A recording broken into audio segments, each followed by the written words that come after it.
5-year-old Ayla stood outside the park gate, her tiny hands gripping the iron bars. Her hazel eyes were filled with determination.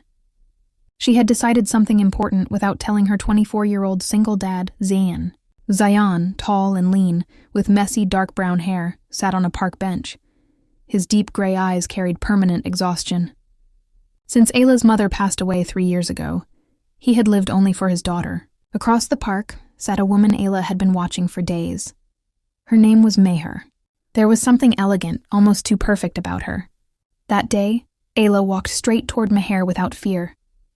"Will you marry my papa?" she asked. Meher froze. For a second, her green eyes darkened, not with surprise but recognition. From a distance, Zayan noticed his daughter talking to a stranger and rushed over. The moment his eyes met Meher's, his steps slowed. His face drained of color. He knew that face. Meher smiled gently, but her smile didn't reach her eyes. "Your daughter is very sweet," she said calmly. Ayla held her hand tightly, as if she had already chosen her as a mother. Zayan's heart pounded with fear. That night, Ayla refused to sleep without talking about Meher. "She's perfect, Papa.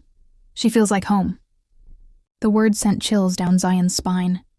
The last person who felt like home had died under mysterious circumstances. Meanwhile, in her quiet apartment, Meher stood in front of a mirror, slowly removing her earrings. Her phone screen lit up with an old photo of Zayan holding hands with Ayla's late mother. Meher zoomed in, her jaw tightening.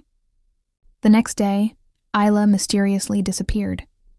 Zayan found her again sitting beside Meher, laughing. Meher looked up and said softly, "Children always sense the truth, don't they?" That night, someone slid an envelope under Zayan's door. Inside was a single photo. It showed him standing beside Meher, long before he ever met his wife. On the back, "You remember me." Zayan's hands trembled as he stared at the photograph. He had no memory of her. The next evening, Meher accepted Ayla's invitation for dinner. She arrived in a deep maroon dress. Her green eyes scanned the house slowly, not like a guest, but like someone returning after a long absence. Ayla showed her drawings. "See? I drew you as my mama," she said proudly. Strangely, Ayla had drawn a dark, faceless shadow behind Meher. During dinner, Meher's fingers brushed lightly against Zayan's hand. His breath caught. A sudden sharp headache pierced his skull. Flashes of memory flickered. Rain, a hospital corridor, someone crying.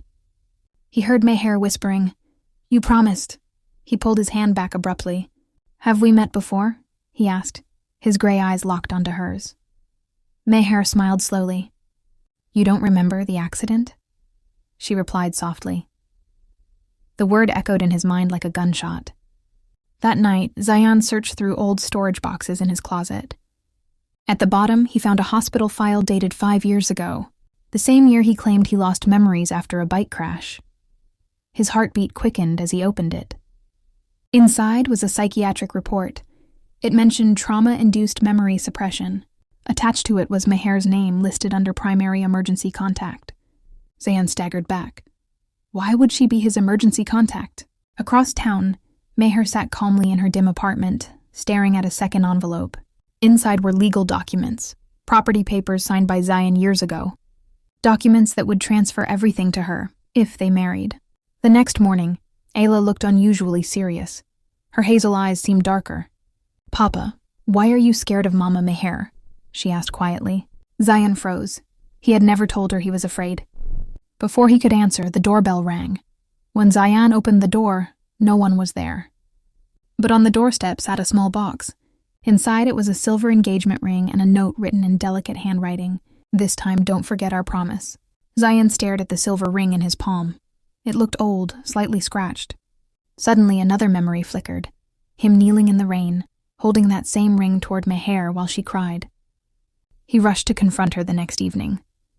Meher opened the door before he could knock.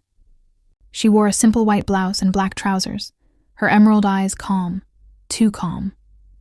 "You're starting to remember," she said quietly. Zayan's jaw tightened. "Tell me the truth." His gray eyes burned with anger and confusion. Meher stepped aside, allowing him inside. On her wall hung framed photos. Photos of them together from years ago. Smiling, traveling, engaged. You were mine first, Meher said softly, her voice trembling now. Before her, Zayan's chest tightened. He remembered now. He had been engaged to Meher at 19, but he had fallen in love with someone else and broken the engagement abruptly. But there was no accident, Meher continued. You didn't forget because of trauma. Her eyes darkened. You signed those hospital papers willingly because you wanted to erase me. Zayan stumbled back, realization crashing over him. He had chosen memory suppression therapy. Meher had become unstable after the breakup. Possessive. Dangerous. Suddenly his phone buzzed. It was Ayla. But instead of her voice, there was silence. Followed by Meher's whisper from behind him. Don't worry, she's safe. I would never hurt our daughter. Zayan's blood ran cold. Our? He repeated slowly. Meher smiled faintly. You don't remember that part yet. She handed him another medical file, dated 6 years ago, a pregnancy report. Her name on it. His hands shook violently. The dates overlapped with the time he left her. You lied, he breathed. Meher's composure finally cracked. I lost everything because of you, she snapped. You erased me like I never existed. Just then, police sirens echoed outside the apartment. Zayan had called them before coming. As officers rushed in, Meher didn't resist. She only looked at him one last time and whispered, You can erase memories, but you can't erase consequences. Later that night, as Zayan held Ayla tightly at home, she looked up at him with her big hazel eyes and asked softly, Papa, why does Mama Meher look like me? And for the first time, Zayan had no answer.